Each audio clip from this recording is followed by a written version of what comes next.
이제 둘째 시간에는 이 필요조건 사고와 충분조건 사고를 좀 설명을 드리고 또 이제 마무리를 하겠습니다. 사실 이 부분은 인과관계를 활용하는 데 있어서 대단히 중요한 개념이고 이 부분에 조금 훈련이 되면은 이 TOC-F이든 TOC Thinking Process든 이게 좀 편해집니다. 또 좀 간단해져요. 그래서 한번 좀 설명을 들어보시고 오늘 다 이게 이해가 안 되더라도 전혀 걱정하지 마시고 나는 이걸 여러분 앞에 나와서 설명드릴 수 있을 때까지 한 10년이 걸린 것 같아. 그러니까 염려하지 마시고 아 이런 게 있구나 하면서 꾸준하게 저것이 뭐냐 이것이 뭐냐 나 10년 걸렸어. 근데 이제 그것을 녹여가지고 여러분한테 설명을 잘 해드리면 여러분 한 1년이면 이제 또 습득을 할 수 있어요. 가정이 조건을 놓지 말고 계속 오면 예? 가정이 너무 어려운데 가정이? 10년을 해야 된다는 가정이 있어요. 이게 생기는 아니, 그건 틀린 가정이에요. 나는 10년 걸렸지만 여러분은 1년 걸릴 수 있다. 이게 맞는 가정일 수도 있다. 그렇습니까? 왜? 어떻게 되면 그렇게 돼? 그렇지, 내가 설명을 잘해주면 되지. 네. 조금 첫 시간에 예의는 차렸으니까 옷을 벗고. 자, 이 두 가지는 이것도 외우십시오. 그냥 일단 제목이라도 따라서 해봅시다. 필요조건 사고, 충분조건 사고, 뒤에가 사고가 붙어있다 그 말이에요. 우리가 뭐 필요조건, 충분조건 이거 따지는 거 아니에요. 생각의 어떤 방법으로 지금 이 용어를 쓰는 거예요. 필요조건 사고란 뭐냐면 결과 또는 목표를 얻는데 없으면 안 되는 것이. 무엇이 없으면 무엇 하지 못한다. 무엇을 위해서는 뭐뭐 해야 한다. 우리 목표나무를 그릴 때에 장애물을 찾을 때 썼던 사고가 필요조건 사고예요. 똑같죠? 내가 그렇게 해서 장애물 찾으라고 그랬어요. 그게 필요조건 사고. 그 다음에 그래서 저는 이제 why so 여기서 so는 목표라고 생각하면 돼요. 왜 이 목표, 이 결과가 나오냐 이 말이야. why 그러면서 그 밑에 있는 원인을 찾아가는 거야. 그러니까 인과관계에서 봤을 때 목표나 결과를 먼저 생각해 놓고 거기에 해당되는 원인을 찾아가는 것이 필요조건 사고예요. 그러니까 why so, why는 원인이고 so는 목표 결과다 이 말이에요. 무슨 말인지 이해가 되시죠? 여기서 so는 위에 있는 인과관계 위에 있는 화살표 위쪽에 있는 거다 이렇게 생각합니다. 그러면은 위에 있는 것은 so니까 있어 지금. 근데 why는 질문이니까 없는 거잖아. 그러니까 뭘 찾으란 말이야? 원인을 찾아라 이 말이야. 원인을 찾을 때 어떤 말을 하라고? 이거 무엇이 없으면 이 결과 이거 목표를 못 한다. 목표는 나와 있잖아. 요거는 나와 있는데 이게 없어. 그럼 요걸 찾는 것이 그게 필요조건 사고. 그러니까 목표나무에서 장애물 찾는 것이 필요조건 사고예요. 그러니까 그 패턴으로 찾아야 돼. 근데 충분조건 사고는 뭐냐면은 항상 결과를 얻을 수 있을 만큼 뭐예요 이것이. 원인이 충분하다. 이게 좀 읽는데 글씨가 이상하다. 원인이 충분하다. 원인이 충분한가 이 말이에요. 그래서 무엇이면 무엇만 한다. 무엇 때문에 무엇만 한다 했을 때 무엇이면은 있어. 무엇 때문에는 있어. 근데 이 무엇만 한다가 아직 정해지지 않았어. 그래서 이건 뭐야? 여기도 틀렸네. so what이야. so what. 그러니까 so는 뭐예요?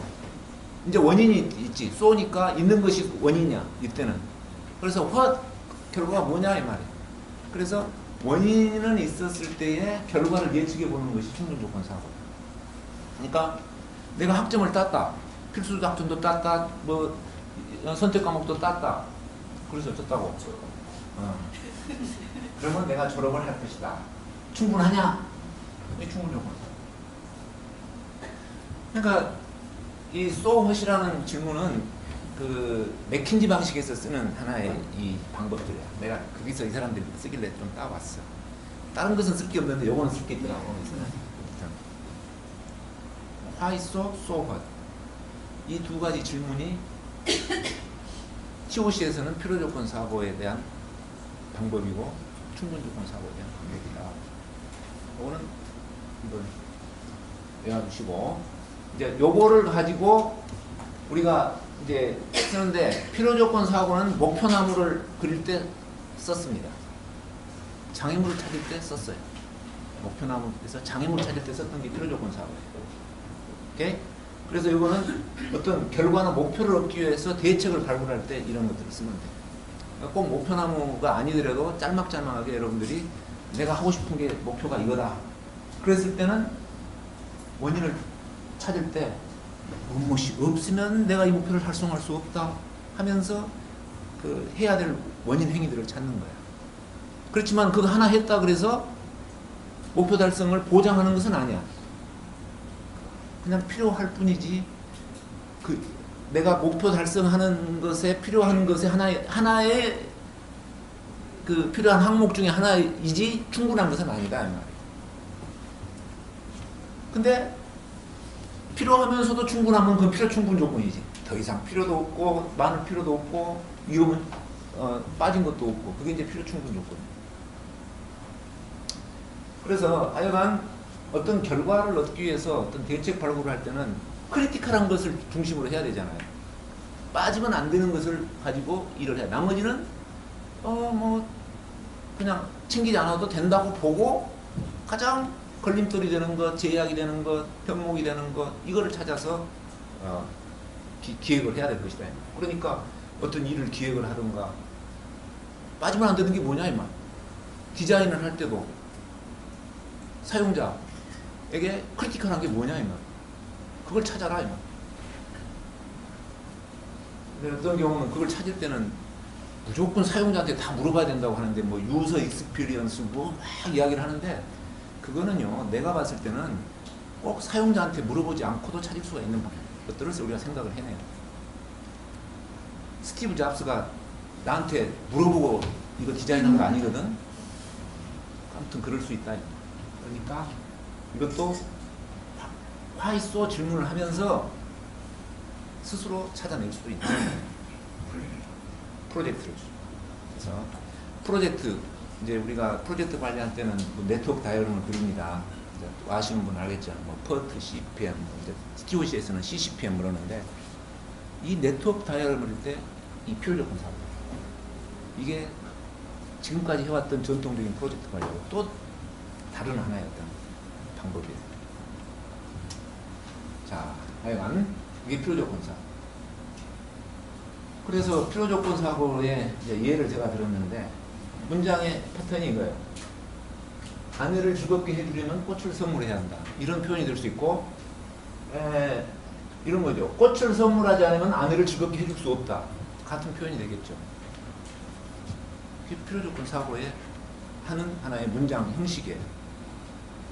그러니까 이런 패턴은 외워두는 게 좋다. 하다 보면 외워지는데 또 외우려고 조금 노력도 하는 게 좋아. 그러니까 병아리가 나오려면 필요한 게 뭐예요? 계란도 있어야 되고 품는 어미닭도 있어야 되죠. 근데 병아리가 나오려면 계란이 필요하다. 응? 계란이 없으면 병아리가 나올 수 없다. 맞죠? 근데 계란만 있으면 병아리가 나옵니까? 충분한 것은 아니야. 그러면 병아리가 나오기 위한 필요 충분 조건은 뭐예요? 두 개가 다 있어야 돼. 그래서 이게 바나나로 쫙 묶어지면은 이제 필요 충분 조건이 되는 거지. 오케이? 지금 바나나가 없잖아. 그러니까 이거는 필요 조건 사고로 해서 계란이라는 걸 찾아놓고 어떤 사람이 계란이 필요하다. 그래. 일단 계란 가져와 봐. 거기까지야 그냥. 여기서는. 자, 그래서 이제 요 이야기로 다시 하면은 즐거워하기 위해서는 꽃을 선물해야 한다. 꽃을 선물하지 않고는 즐거워할 수가 없다. 그래서 맞아. 내 아내에게는 이 말이 맞아. 그러면은 이게 이제 제대로 분석을 한 거지. 근데 내 아내한테는 맞지만은 우리 박사님 아내한테는 이게 안 맞을 수도 있다 그 말이야. 그죠? 나도 또 처음에는 맞았어요. 근데 나중에는 신혼 초에는 맞았는데 나이 들어가니까 또 꽃 사가지고 갔더니 왜 돈 썼냐고 뒤지게 혼났어요. 그러니까 시간에 따라서 안 맞을 수도 있어. 하여간 이게 이제 필요조건 사고입니다. 이 형식에 우리가 좀 익숙해질 필요가 있어요. 이미 사실은 목표나무에서 우리가 이걸 연습을 했어. 근데 이제 다이아그램으로 그리면은 이제 이런 식으로 그린다. 근데 중요한 거, 이 화살표가 이렇게 그려져 있을 때 이게 필요 조건을 나타내는 화살표인지 충분 조건 사고를 나타내는 화살표인지 여기서는 알 수가 없어. 어떻게 아냐? 이것이 목표나무다 그러면은 거기에 있는 화살표는 필요 조건을 나타내는 화살표다 이렇게 이해를 하고 그렇게 쓰고, 그건 하나의 우리가 규칙이에요. 그냥. 그러니까 목표나무는 필요 조건 사고를 하는 것이고, 화살표도 어떻게 읽어야 되냐면은 무엇이 없다면 할 수 없다 이렇게 하든가, 무엇을 하기 위해서는 이걸 해야 된다 이렇게 읽어야 돼. 그렇게 해석을 해야 된다 그 말이에요.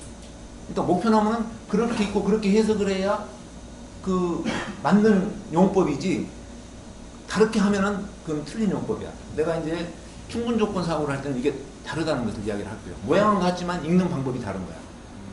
자, 그러니까 내가 읽는 방법이라고 이야기를 했어요. 그거는 해석하는 방법이야. 다이아그램을 해석하는 방법이에요. 오케이? 이건 우리끼리 그 약속이라니까. 충분 조건 사고는 뭐냐? 결과를 얻기 해야 할 원인으로 빠진 것이 없고 부족함이 없다. 무엇이면 무엇만다, 무엇 때문에 무엇만다. 내가 여러분한테 지금 연습시킨 게 이거야. 충분 조건 사고. 그러니까 이런 결과를 얻고 이렇게 하는데 빠짐이 없고, 정말 자연 모든 경우가 다 그렇게 일어나냐 이 말이야. 보장하냐 그 말이야. 근데 따져봤더니 보장하는 게 아니더라 그 말이야. 그러면은 좀 유보적으로 주장을 조금 순하게 해야지 그거를.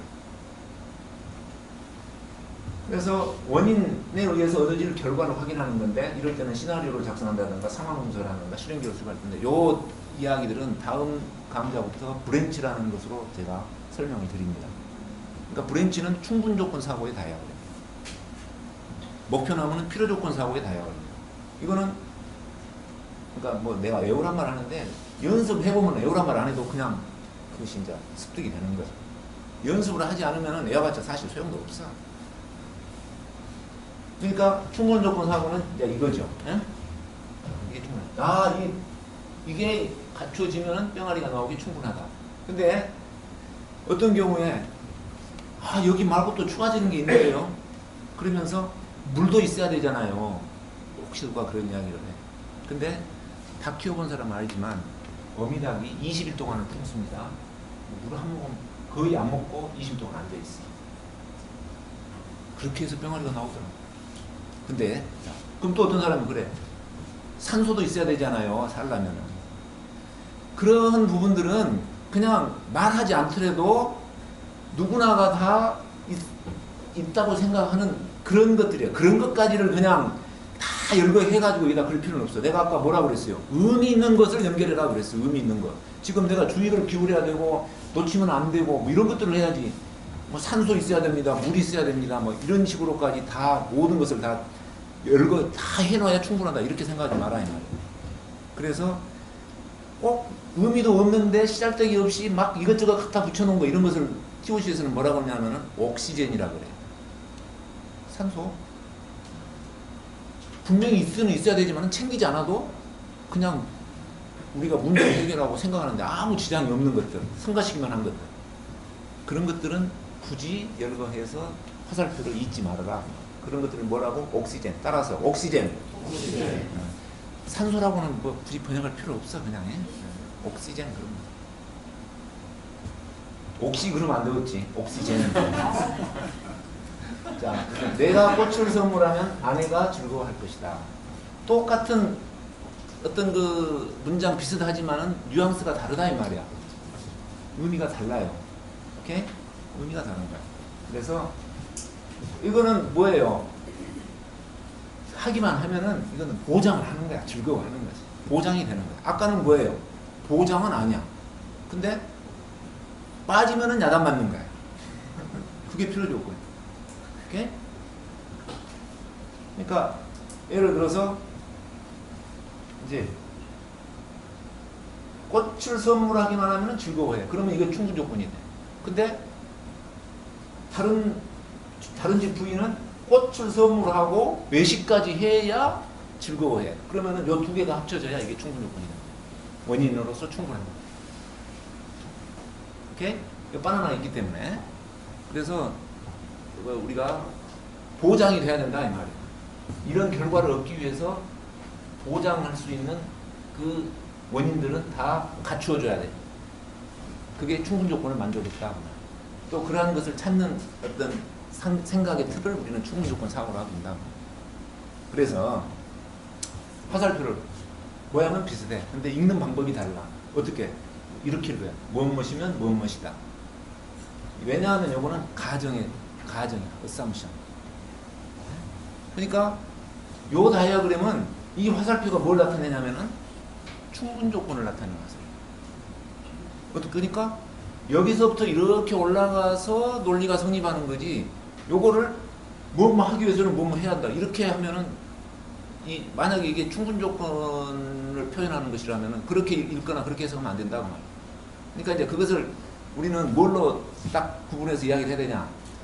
목표나무는 필요조건 사고의 다이어그램이요. 이제 다음 주부터 배울 브랜치 가지는 충분 조건 사고의 다이어그램이다. 그냥 이렇게만 알고 있으면 돼. 그래가지고 목표나무를 읽을 때는 위에서부터 아래로 하기 위해서는 뭐뭐 해야 된다. 무엇이 없으면은 뭐뭐 할 수 없다. 이렇게 읽어야 돼. 근데 브랜치를 읽을 때는 밑에서 위로 올라가야 돼.